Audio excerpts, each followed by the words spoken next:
Hello everyone, today is Sunday, March 15th, 2020. We're going to be discussing the anatomical positions, the anatomical regions, and why they have some importance. So we can go ahead and get started. Well, anatomy versus physiology. Anatomy is going to be the study of the structures of the body, while physiology pretty much tells you what those structures do, their functions. So that's really the difference between them, even though they correlate together. Obviously, the functions go along with the structures. They are, however, different. So we can talk about anatomical positions. When we talk about anatomical positions, we're going to be talking about a generalized anatomical position that everybody is pretty much standardized. So we'll demonstrate that here by having the palms facing in an upward direction.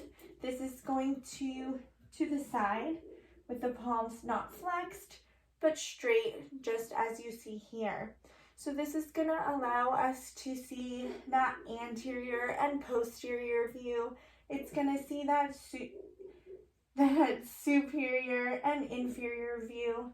You're also going to see that distal and proximal view along with that medial or lateral view.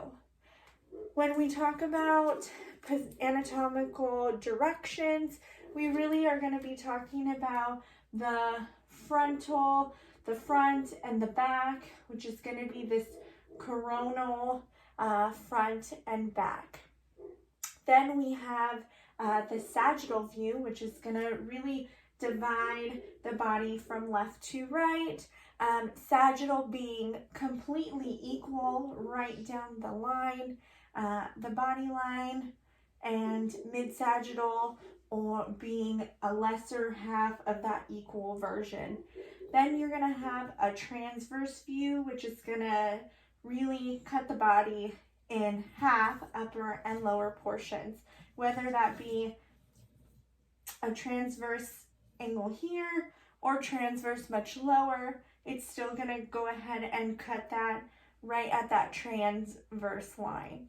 So then when we talk about the anatomical regions, we see this starting on this left side. This is going to be the left hypochondriac. Then you have the epigastric right in the middle, the right hypochondriac.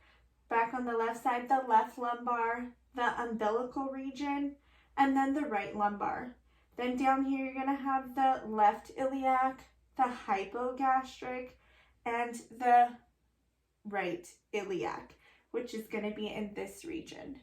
So all of these positions, whether it be anatomical, the positions or the directions, really understanding that anatomical view is going to help us in our careers and in the medical field, because it helps to distinguish exactly where, like a universal term, I guess, so to speak, for where there's issues or pain. You're always going to have that reference point with that anatomical view on any type of medical situation.